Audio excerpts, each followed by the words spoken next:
Hello everyone, my name is Laura Bunker and I am the co-founder of the Family Policy Resource, and we're so excited to be with you today. We appreciate Gail and the Eagle Forum and all that they do. So grateful to be on their same side. We'd like to talk today about the truth about assisted suicide. Popular culture, Brittany Maynard's nationwide campaign, and movies such as Me Before You have glamorized assisted suicide as a death with dignity. Many well-meaning people, including 63% of Utahns, according to a 2015 poll, believe that assisted suicide is fair and is merciful. They think they are giving themselves a new right. But what they don't realize is that they are giving doctors and insurance companies new rights, that they are creating a new form of medical treatment. What is assisted suicide?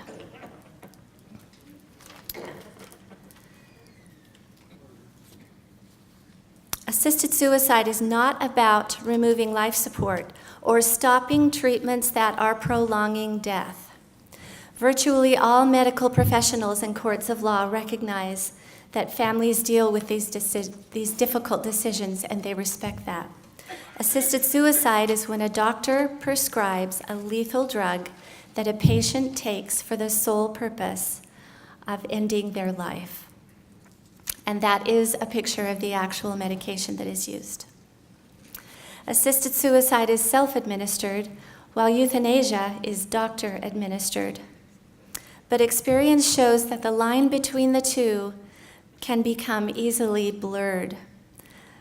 Now, suicide is tragic, but it is not illegal in the United States. So assisted suicide does not give the patients the right to die.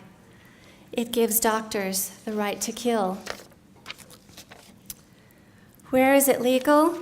In the United States, it is legal in Oregon, Washington, Montana, Vermont, California, Colorado. In other countries, assisted suicide is legal in Switzerland and Germany, and both assisted suicide and euthanasia are legal in the Netherlands, Belgium, Luxembourg, Colombia, and Canada. How is it administered? 90 to 100 capsules, or 9,000 milligrams of secobarbital, or 10,000 milligrams of pentobarbital, are stirred into a sweet food or liquid to cover up the taste and consumed all at once. And this is a screenshot from a movie called How to Die in Oregon. This is someone actually preparing the lethal dose for one of their friends or loved ones. But it doesn't always go smoothly. According to a study published in the New England Journal of Medicine, some of the side effects and problems and complications can include vomiting and muscle spasms and failure to complete. In fact, over 18% of assisted suicides in the Netherlands had problems severe enough that a doctor had to step in and euthanize the patient. 18%. So assisted suicide does not guarantee the immediate and peaceful passing advertised.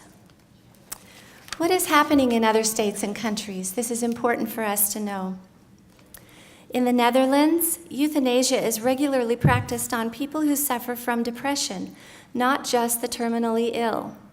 1 out of every 5 people euthanized in Holland is euthanized without having given their explicit consent. Another study in Holland showed that the families, doctors, and nurses were involved in pressuring patients to request euthanasia. These are examples of how the supposed right to die evolves into a duty to die. Dutch ethicist Dr. Theo Boer used to support euthanasia, but he recently stated, "We were wrong, terribly wrong, in fact. Don't go there." In Belgium, Belgium legalized assisted suicide and euthanasia for adults in 2002 and for children in 2014. And last September, the first officially recognized euthanasia of a minor occurred, a 17-year-old. Belgians are euthanized for autism, anorexia, chronic fatigue, and depression.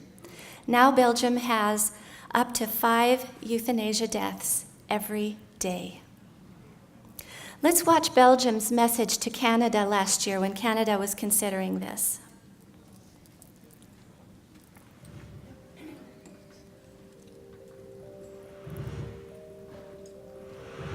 If I have a message to Canada, I would say don't open the door because it is not controllable. The door is open, it will go more and more wide open. That's what we experience here in Belgium. So what we learned from Belgium and the Netherlands is that assisted suicide is a dangerous, slippery slope. So let's go to Oregon. Welcome to Oregon, everyone. Here in Oregon, we were the first state to legalize assisted suicide.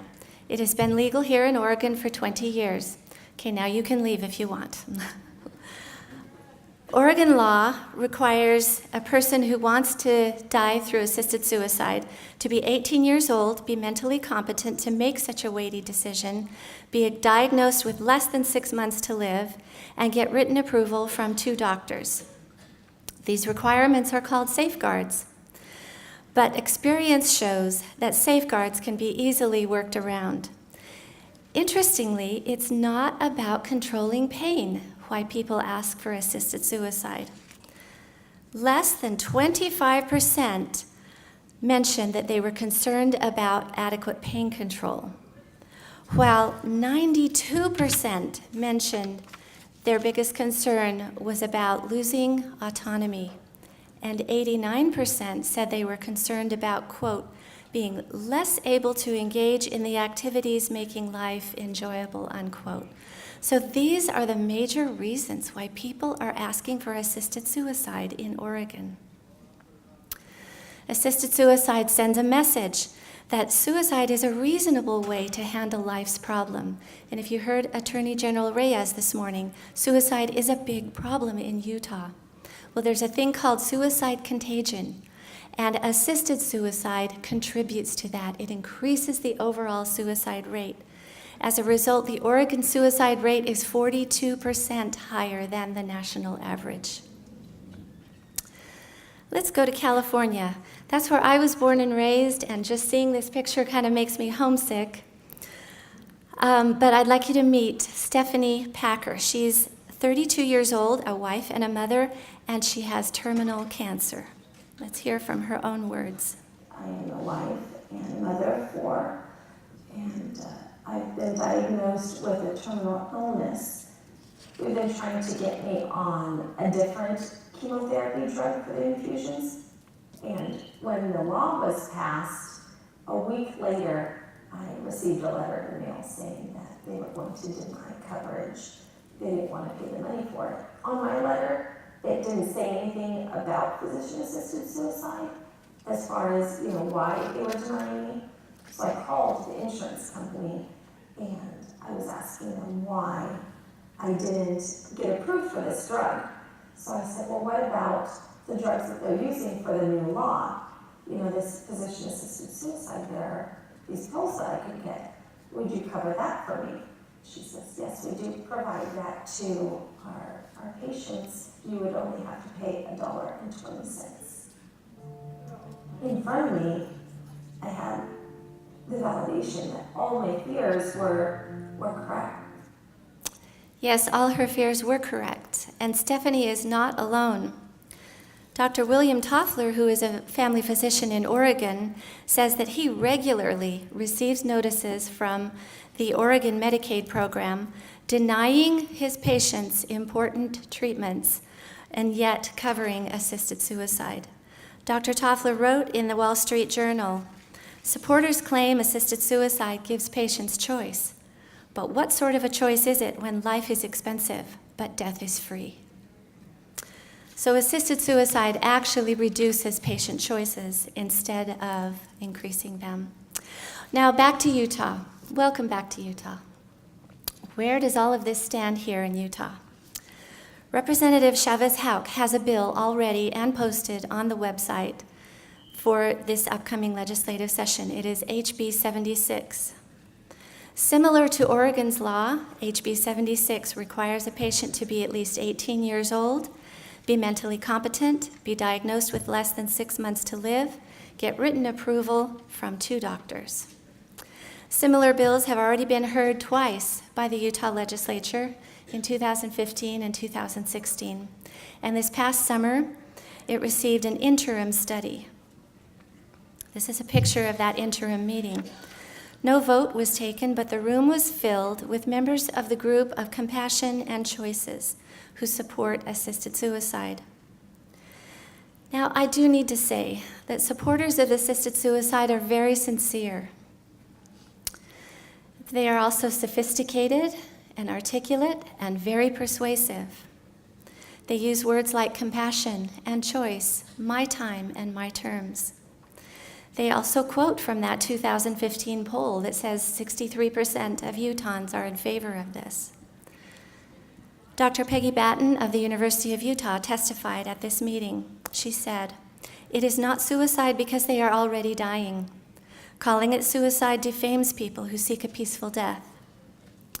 Carrie Snyder, who is also dying from a terminal illness, she testified.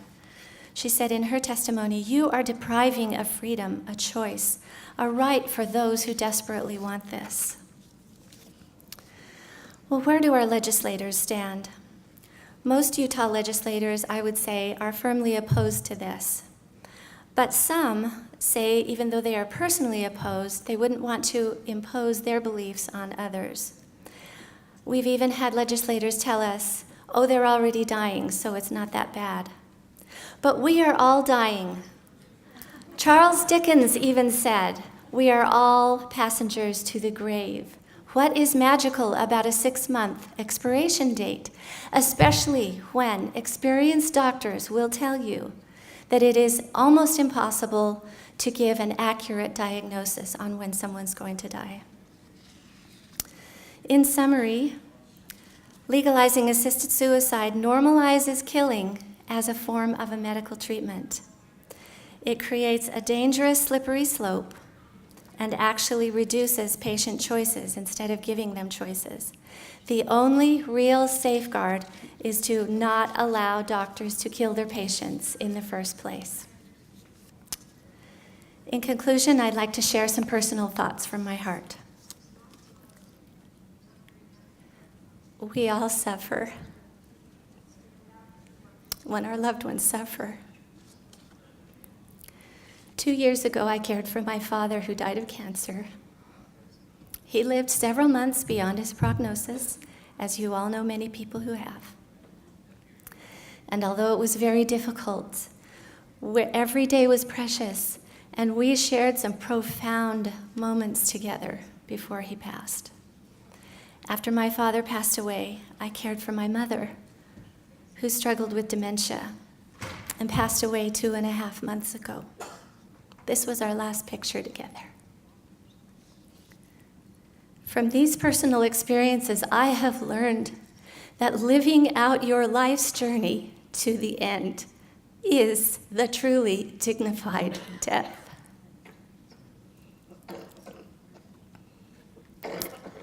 When our loved ones are suffering, they need us to protect them.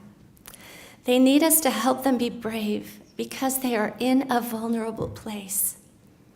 Assisted suicide makes them even more vulnerable, from without to potential elder abuse and things like that, and from within to feelings of being a burden and losing the desire to live. What they need by their bedside is you and me. They need love and support and the best medical care available, not a prescription for death. Thank you.